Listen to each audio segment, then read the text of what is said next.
So today we're going to be building a NAS, or network attached storage. I figured I would just start off by showing you some of the components we're going to be working with today.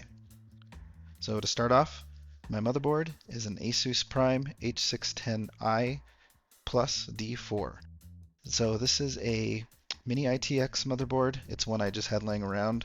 Nothing super fancy, nice and cheap, but reliable. So typically with a NAS, you want to go with something that supports ECC memory. This does not. I'm going to be using this, test out different NAS software.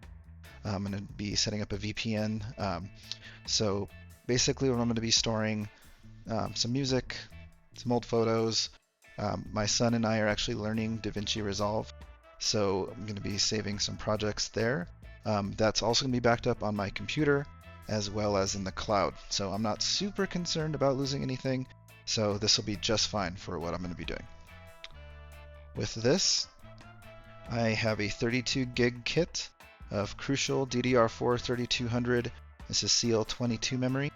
Nothing fancy, no heat sinks or anything, but nice reliable RAM. Crucial is a great brand for RAM. My I/O shield for my motherboard. Nowadays, a lot of boards just come with this attached. You get what you pay for. This is a cheap board. It's not going to have it attached. So starting over here, this is my storage drive, my boot drive, I should say. This is a WD Black SN770 NVMe SSD. This is a Gen 4x4 drive, 1 terabyte. This is overkill for what I'm going to be using it for, but it was on sale. These are really cool. So these are my SATA cables in a NAS case.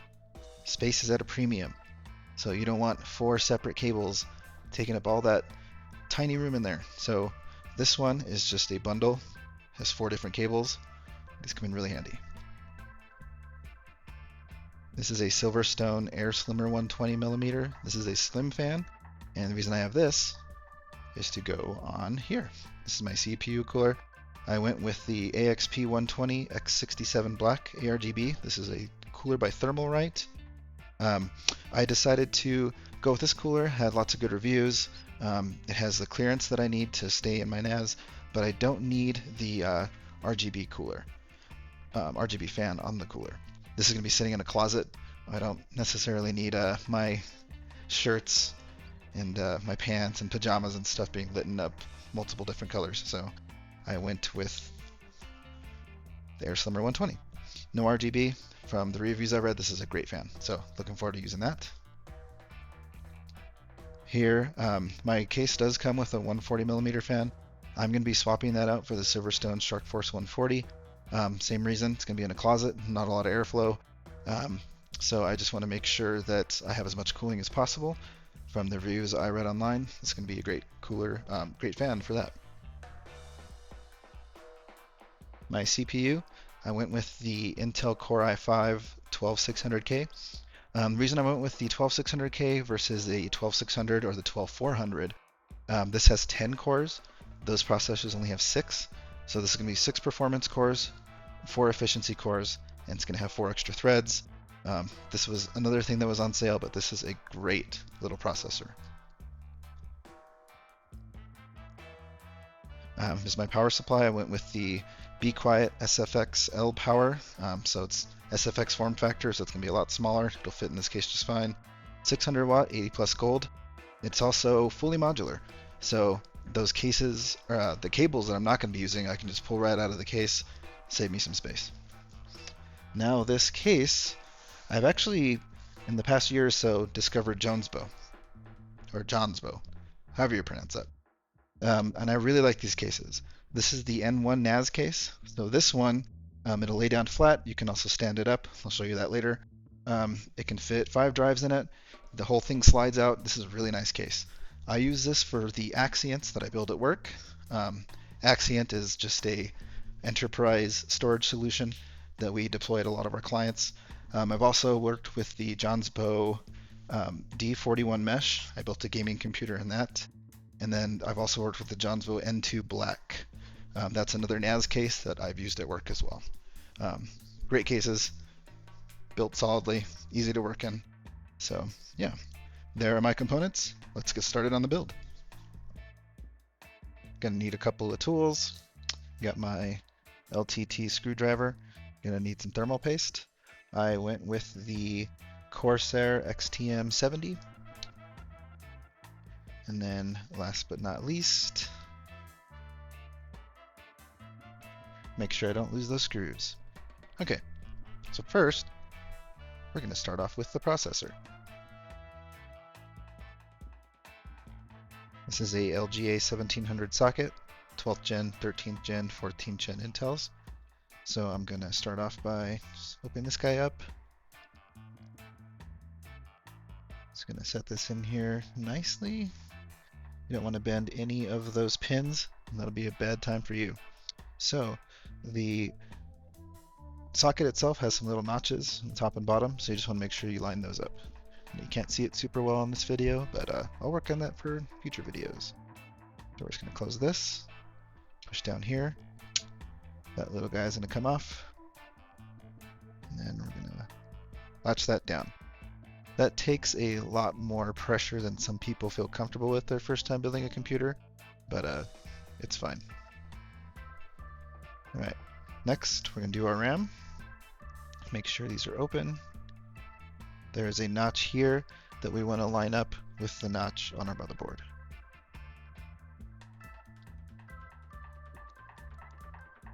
Make sure you get those clicks both sides. Now this board only has 2 RAM slots, so it's pretty clear where that RAM goes. Most gaming boards, ATX sized boards are going to come with 4 RAM slots. You typically want to populate, there's going to be, say there's 2 more RAM slots here, you want to skip the first one, populate this one here, skip this one, populate this one here. That's typical for bus motherboards, but just check your manual. Make sure that if you only are using 2 sticks, you put them in the right slots so it's running in dual channel memory. Alright, next let's get our solid state drive. And these, just little guys. There's my NVMe solid state drive. My slot is right here. This is an M.2 key. Put that right in my M.2 slot. Let's get my screwdriver going.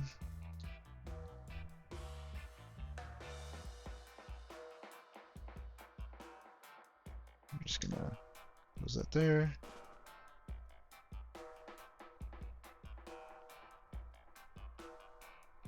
That's that. Alright, so next we're going to do our CPU cooler. I got my cooler right here. Just going to pop this bad boy out.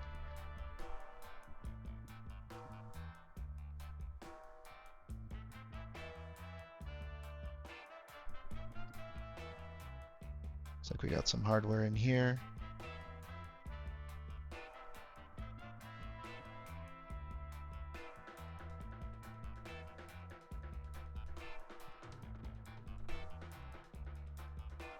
Alright, so this is that RGB cooler that came with it.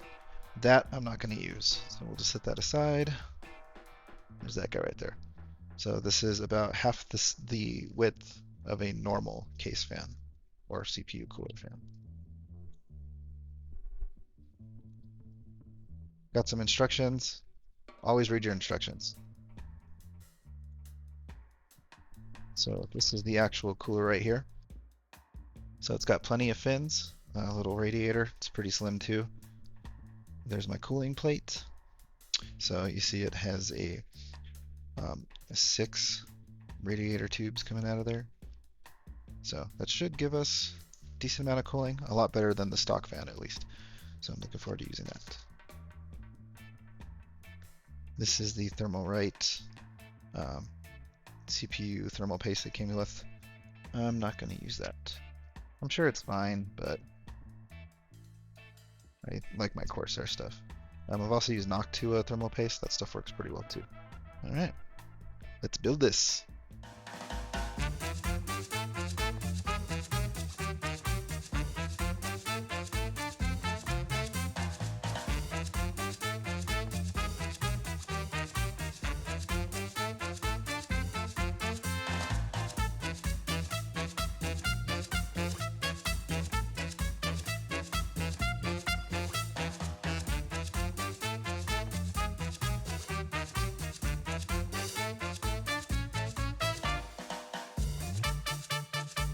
So for a thermal paste application, there's several different ways you can do it.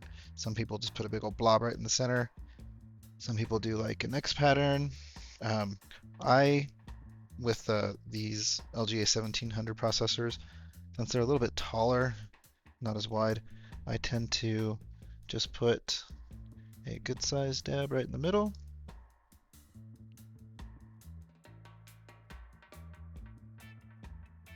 And I'll put a smaller one here, smaller one here, smaller one here, smaller one here. And so that just makes sure that I get plenty of coverage across the whole thing. I try not to put a whole lot. You don't want a ton of thermal paste on there. It'll just make a big mess. It'll start getting here on the sides. It's kind of annoying. So I go a little bit heavier than I used to. I used to have problems with contact. Now I don't.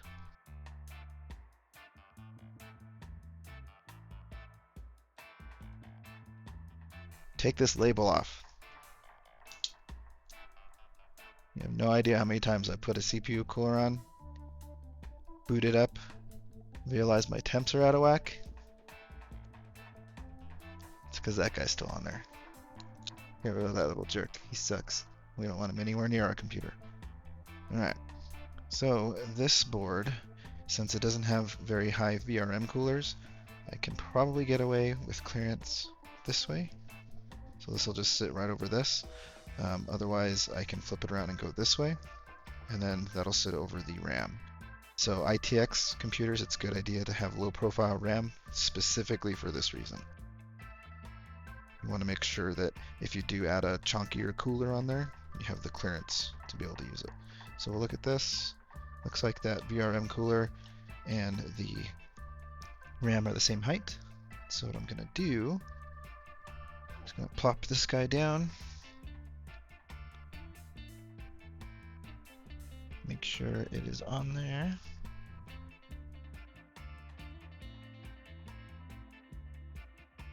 All right. Looks like my clearance looks okay. And we'll start screwing this guy down.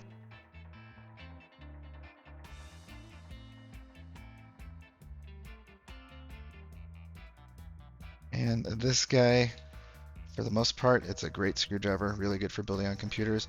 The only problem is these heat sinks, it's too thin, it won't fit. So I need to go grab my iFixit kit.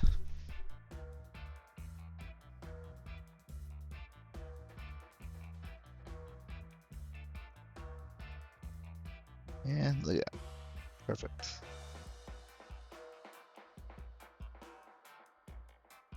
I like to alternate, just make sure that we're getting equal pressure.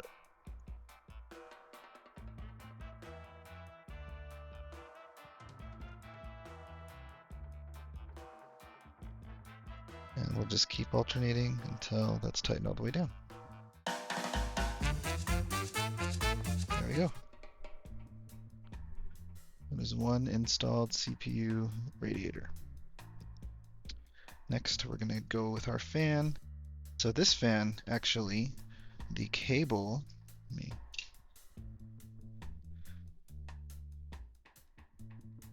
comes off.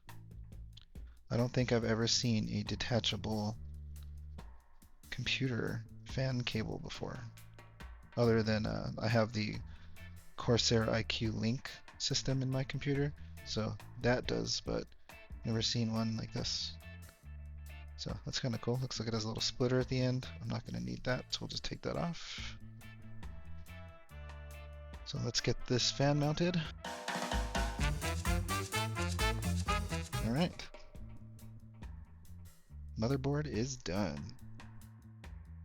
I have pulled out the inner part of the case. Here's where the motherboard goes. I/O shield. This is the 140mm fan I was telling you I'm going to replace. There's some drive bays.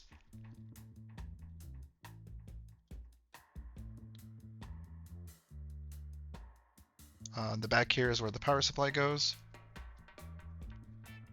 some SATA connections. All right, let's pull out the hardware and we will start building.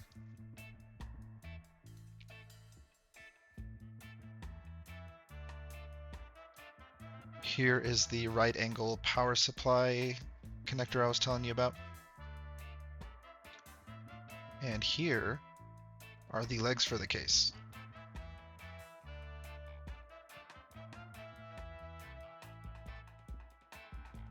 So, short little metal guys. These just screw in right here on the back of the case.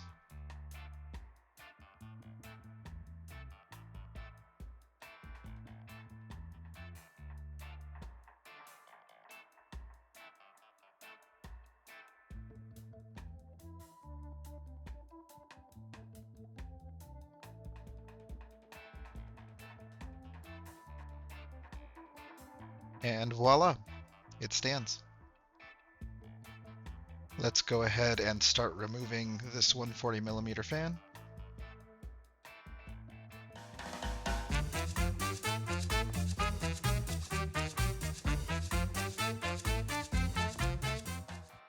Here is the Shark Force 140mm fan.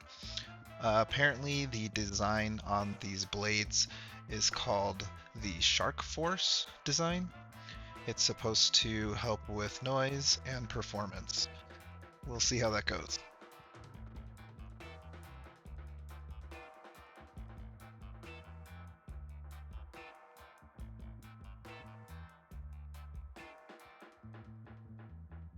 Here's the connection for the cable.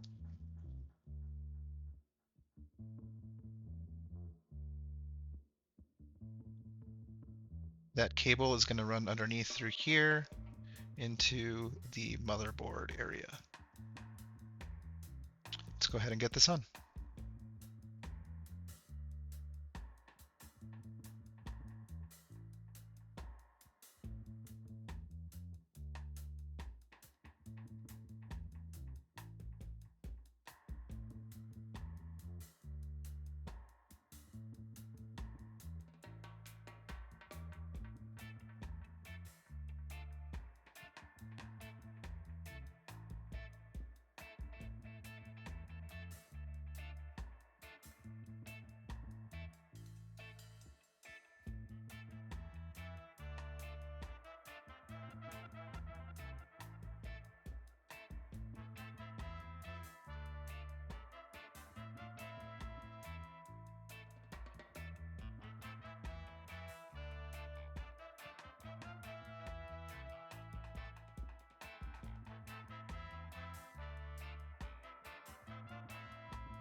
So this backplane actually has a fan header on it. I don't like using that one. I like controlling the fan speed with the motherboard.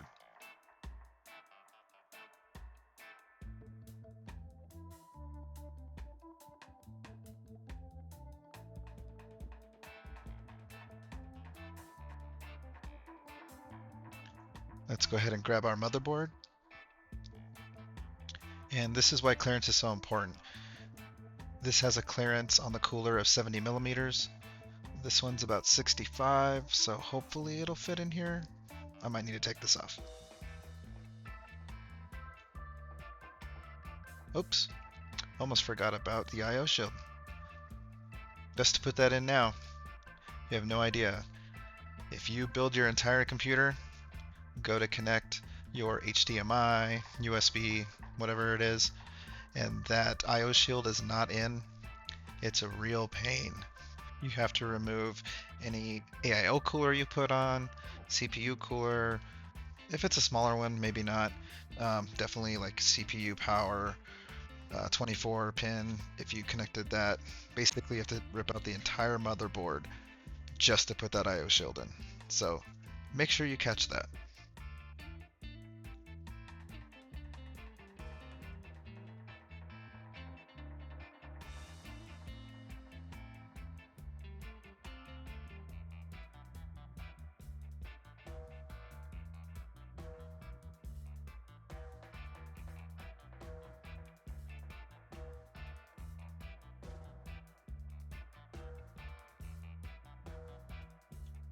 Definitely gonna have to take this fan off.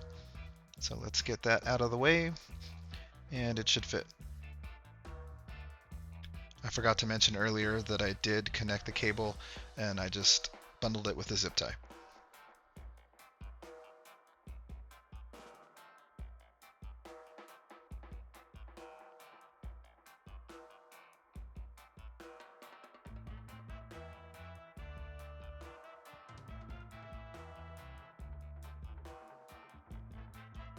Much better.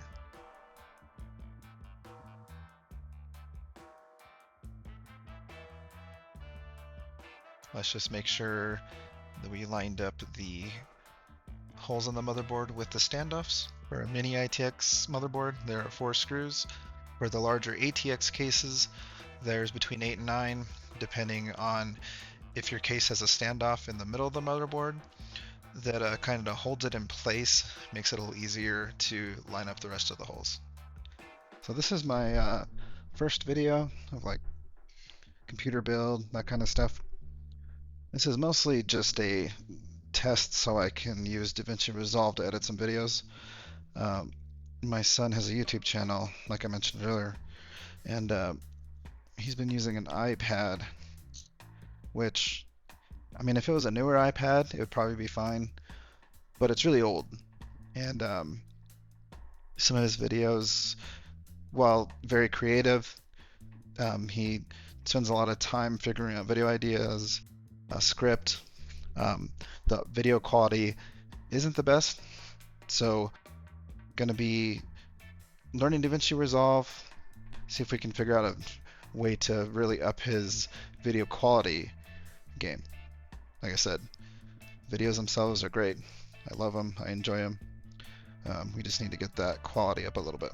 So that's mainly what this is for.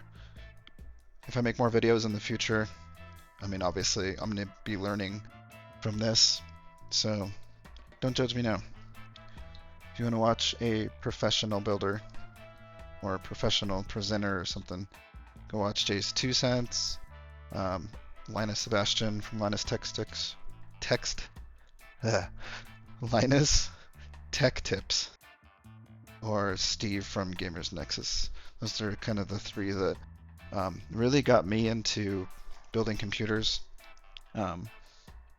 I built my first gaming computer, I want to say probably 2022, towards the end of 2022, before I was just consoles and stuff. So that was a fun experience, and I've been doing it ever since. Any chance I get to work on a friend or family member's computer, I do that.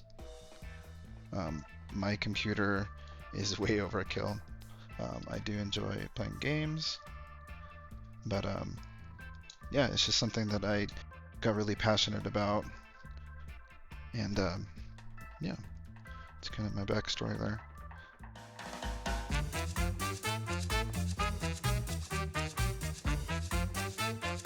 Let's go ahead and get our power supply. He's so cute. These are a lot smaller than regular ATX power supplies. I don't have a spare one to show you, but take my word for it, it's a lot smaller. And fully modular, that is super handy. I prefer fully modular power supplies in any of my builds.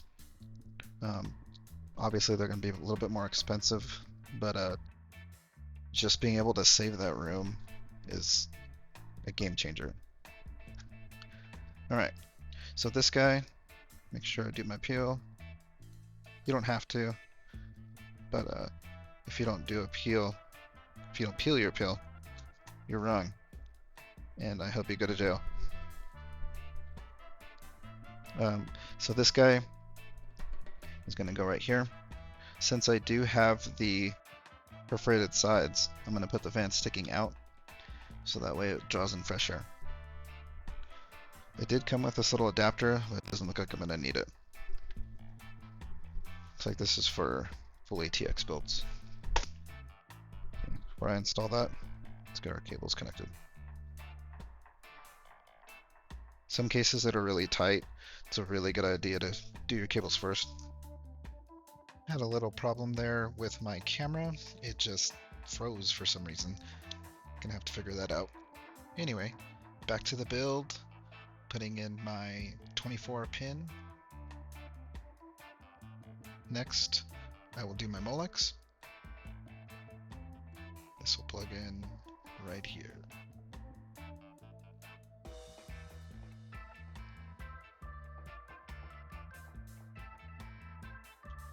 CPU power cable.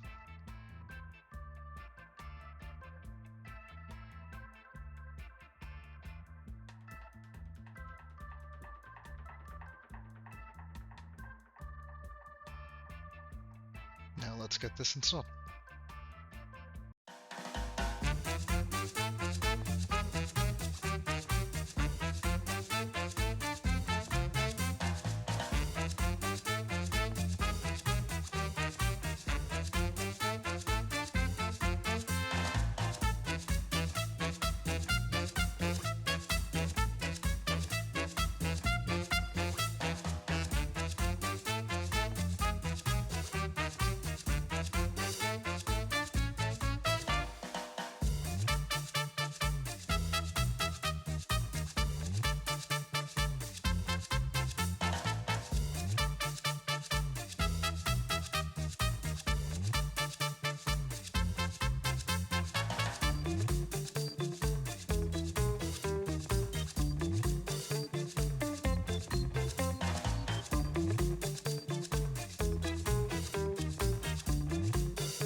I went ahead and connected all of my motherboard connections. So power switch, power LED, the SATA cables. I got all my PSU power cables plugged in. You need help with that. Best thing to do is probably just to read your manual. It's going to tell you all you need to know. All right, let's go and get these hard drives installed.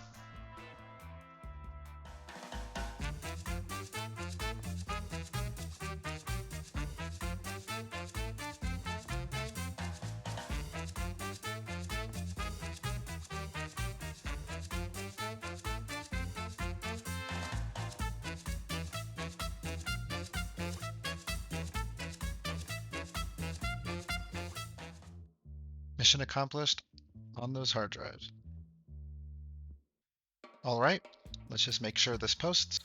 I have my crash cart here. This is actually pretty handy. It turns my laptop into a keyboard, mouse, and monitor for like servers mainly. I get stuck in pretty small server closets sometimes. Can't really take a monitor, keyboard, mouse. It turns it into that. It's going to be really useful for my NAS right here.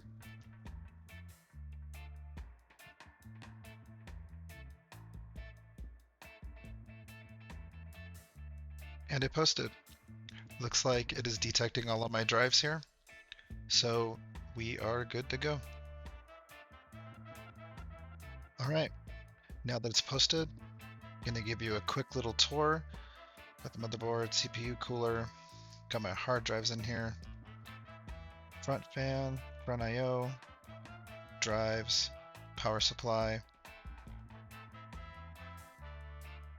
Cool little case. Now, this just slides right in.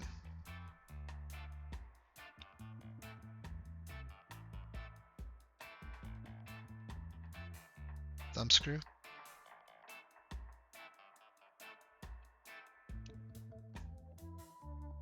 There's the right angle PSU adapter. If it's laying down, I'll probably just pull it out, but I plan on standing this up. And with it standing, I can kind of just maneuver that cable wherever I want to. All right, thanks for building a NAS with me. I apologize for the not so great quality, but like I said, this is my first video. Gonna be posting some more. Really just wanted to have fun building a NAS. Thank you very much, guys.